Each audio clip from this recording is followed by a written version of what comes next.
दोस्तों, सावन के महीने में यह चीज जरूर खा लेना। पूरे सावन आपके घर में धन की कमी नहीं होगी। भोलेनाथ की कृपा हमेशा आपके ऊपर बरसेगी। साथ साथ सावन के पहले सोमवार में ये 5 गलतियां कभी मत करना। जाने सावन के पहले सोमवार में व्रत उपवास किस प्रकार से रखें। दोस्तों, सावन का महीना बहुत ही शुभ और मंगलकारी माना जाता है। सावन का हर एक दिन उतना ही पवित्र माना जाता है जितना कि पवित्र गंगा जल। करोड़ों में कुछ खास लोग ही होते हैं जो भगवान शिव की कृपा पाते हैं। सच्चे हृदय से भगवान शिव के भक्ति करने वाला भगवान शिव का प्रिय भक्त कहलाता है। अगर आप भगवान शिव से प्रेम करते हैं तो सच्चे दिल से कमेंट बॉक्स में लिखें, हर हर महादेव ओम नमः शिवाय। भगवान शिव के लिए एक लाइक तो बनता है। दोस्तों, सावन का पहला सोमवार 10 जुलाई, दूसरे सोमवार का व्रत 17 जुलाई, तीसरे सोमवार का व्रत 24 जुलाई, चौथा सोमवार व्रत 31 जुलाई, पांचवां सोमवार व्रत 7 अगस्त, छठा सोमवार व्रत 14 अगस्त, सातवां सोमवार व्रत 21 अगस्त और 8वां सोमवार व्रत 28 अगस्त को रखा जाएगा। दोस्तों, सावन की समाप्ति होगी 31 अगस्त को और रक्षाबंधन का त्योहार मनाया जाएगा। 30 अगस्त बुधवार के दिन सावन की समाप्ति होने से एक दिन पहले रक्षाबंधन का पर्व भी मनाया जाएगा। तो दोस्तों, चलते हैं और सुनते हैं गुरुजी से कि वो क्या कहते हैं इसके बारे में। हेलो, आप सभी को एक बार फिर से स्वागत है। दोस्तों, सावन में पड़ने वाले सोमवार के व्रत में कुछ खास विशेष बातें आपको पता होना चाहिए। तो आइए जानते हैं। दोस्तों, सबसे पहली बात, सप्ताह का पहला दिन यानी कि सोमवार भगवान शिव की आराधना का दिन माना जाता है। वैसे इस दिन का अधिपति सोम यानी कि चंद्र भी है, इसीलिए इसका नाम सोमवार रखा गया है। इसीलिए सोमवार के दिन भगवान शिव और चंद्रमा दोनों की ही आराधना की जाती है और व्रत रखा जाता है। सोमवार को शिव जी के लिए रखे जाने वाले व्रत शीघ्र ही फलदायी होते हैं। इसीलिए शिव जी के भक्त इस दिन अपनी किसी भी इच्छा की पूर्ति के लिए तथा सुख, समृद्धि और शांति के लिए सोमवार का व्रत अवश्य रखें। वैवाहिक जीवन सुखमय हो तथा अच्छा जीवन साथी मिले, इस कामना के साथ कुंवारी लड़कियां विशेष रूप से सोमवार का व्रत रखती हैं। दोस्तों, दूसरी बात, ज्योतिष शास्त्र में सोमवार के दिन को विशेष रूप से भगवान शिव और चंद्रमा से जोड़कर देखा जाता है और इसीलिए इस दिन वे सभी कार्य करने चाहिए जो कि भगवान शिव को अति प्रिय है। भगवान शिव के मंदिर में जाकर गंगा जल अर्पित करना चाहिए और भगवान शिव को विशेषकर रूप से प्रिय बेलपत्र को भी अवश्य चढ़ाना चाहिए। शिव जी को चंदन काले भी लगाना चाहिए और आटे की पंजीरी का भोग भी लगाना चाहिए। रात्रि में चंद्रमा को भी अवश्य देना चाहिए। इससे जीवन में सुख, समृद्धि और धन की प्राप्ति होती है। दोस्तों, तीसरी बात, भगवान शिव को सफेद वस्तुएं अत्यंत ही प्रिय है।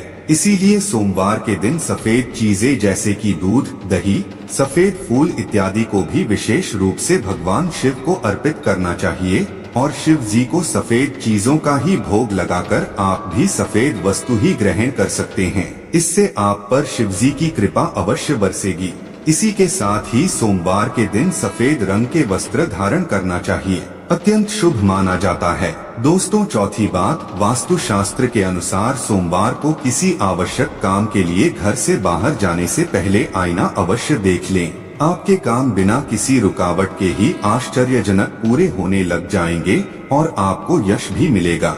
दोस्तों, ये वह काम है जो हमें सोमवार के दिन अवश्य करने चाहेंगे, लेकिन कुछ काम ऐसे भी हैं जो हमें सोमवार के दिन कभी नहीं करने चाहिए। दोस्तों, पहली बात, सावन सोमवार के दिन काले रंग के कपड़े पहनकर शिव जी के मंदिर में भूल करके भी प्रवेश न करें। व्रत इत्यादि में भी काले रंग के कपड़े कभी ना पहने। महिलाओं को सोमवार के दिन बाल भी नहीं धोने चाहिए, इससे परिवार पर गहरा असर पड़ता है। सोमवार के व्रत में व्रतधारी को थोड़ा संयम रखना चाहिए, इससे शिव जी क्रोधित हो जाते हैं। सोमवार के व्रत में वृद्धाधारी फलों में नाशपाती का सेवन गलती से भी नहीं करना चाहिए, इस शुभ नहीं माना जाता। और दूसरी बात, सोमवार के दिन मांस का सेवन करना वर्जित माना गया है। इसके विपरीत शिव जी का व्रत रखना चाहेंगे या फिर शुद्ध सात्विक आहार, दूध, दही, फल इत्यादि का सेवन करना चाहेंगे। दोस्तों, तीसरी बात, सोमवार के दिन किसी का भी अपमान ना करें और बुरे दिन निकालें।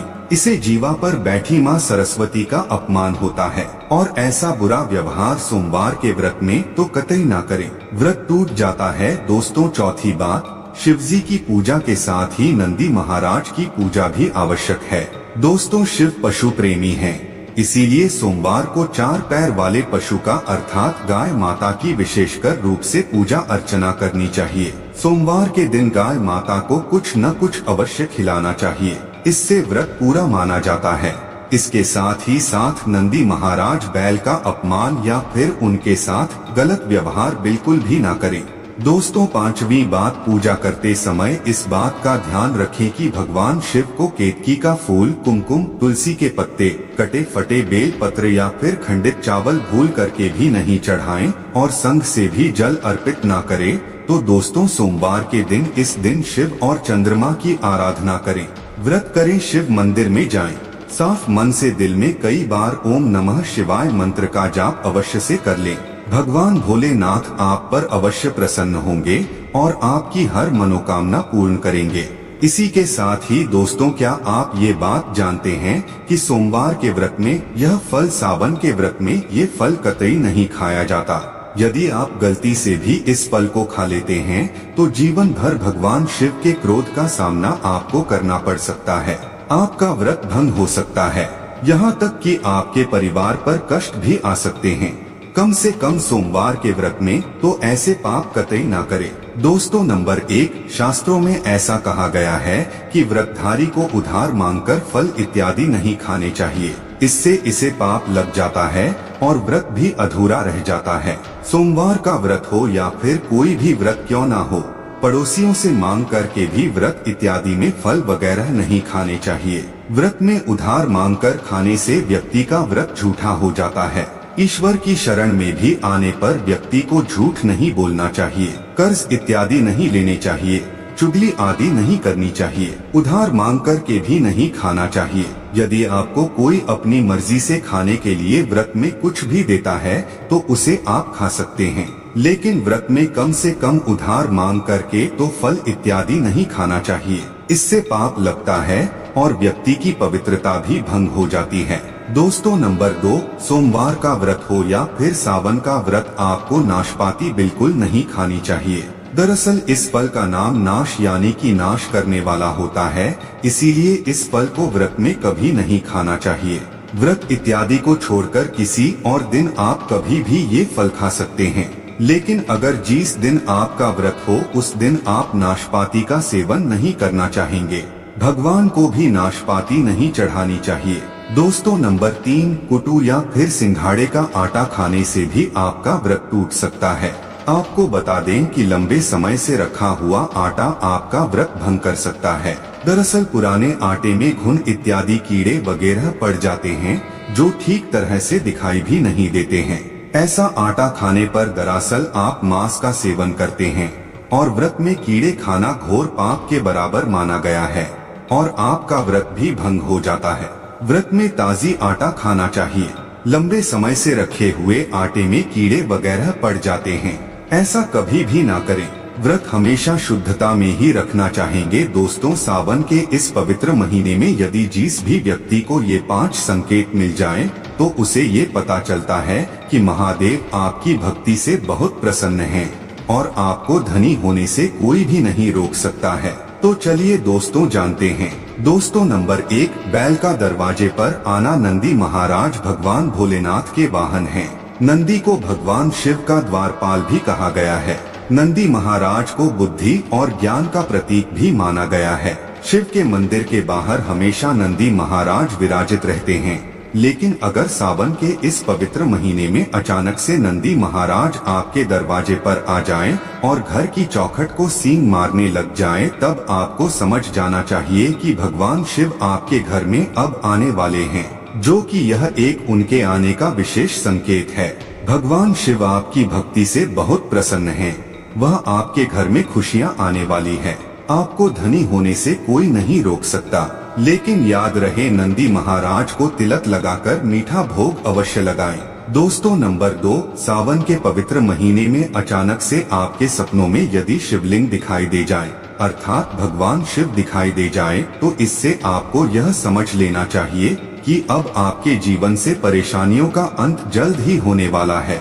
भगवान शिव आपकी सच्ची आराधना और भक्ति से बहुत ही खुश हैं और वे आपके घर में अब आने वाले हैं।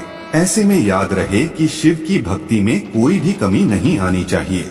घर को गंदा मत रखना, क्योंकि आपके घर में भगवान शिव आने वाले हैं। दोस्तों, नंबर 3, शास्त्रों के अनुसार ऐसा माना गया है कि नीलकंठ भगवान शिव का ही प्रतीक है। यदि आपके घर के सावन के महीने में नीलकंठ छत पर आकर बैठ जाए तो उन्हें भूल करके भी मत भगाना, क्योंकि यह भगवान शिव का ही प्रतीक माने गए हैं। ऐसे में आपको खुश होना चाहिए, क्योंकि भगवान शिव आपकी भक्ति से बहुत खुश हैं। शास्त्रों में ऐसा बताया गया है कि नीलकंठ अगर मनुष्य के घर पर आकर बैठ जाए तो साक्षात घर में महाशिव के आने के संकेत माने गए हैं। अब आपके बुरे दिन जाने वाले हैं। ऐसा कहते हैं कि श्री राम ने इस पक्षी के दर्शन करने के बाद ही रावण पर विजय प्राप्त की थी। दोस्तों, नंबर 4, सावन के पवित्र महीने में अचानक से घर में काला सांप यदि निकल आए तो इसे बहुत ही शुभ माना गया है। इसे बिल्कुल भी ना मारे, ये भगवान शिव के आने का संकेत है। जिनकी भक्ति से महादेव प्रसन्न होते हैं, तब महादेव किसी खास अवसर पर ही अपने दर्शन देते हैं। सावन का महीना बहुत ही पवित्र महीना माना गया है। यही वो महीना है जिसमें भगवान शिव धरती पर आते हैं और उसी घर में अपना आवास बना लेते हैं। जो सच्चा भक्त होता है, सपनों में किसी भी मंदिर में राग नागिन का जोड़ा देखना बहुत ही शुभ माना गया है। ये घर में शिव के आने के संकेत हैं। अब आपको खुश होने की जरूरत है। दोस्तों, नंबर 5, सावन के शुभ अवसर पर सोमवार के दिन डमरू की आवाज, घंटियों की आवाज यदि सुनाई दे जाए तो यह अत्यंत शुभ माना गया है। इसका अर्थ यह है कि भगवान भोलेनाथ आपसे प्रसन्न हैं और जल्द ही आपके घर और जीवन में प्रवेश करने वाले हैं, जिससे आपका आर्थिक संकट दूर होकर जीवन में सुख समृद्धि आने वाली है। महादेव आपसे बहुत खुश हैं। दोस्तों, महादेव की कृपा पाने के लिए एक बार भगवान शिव का जयकारा अवश्य लगाएं।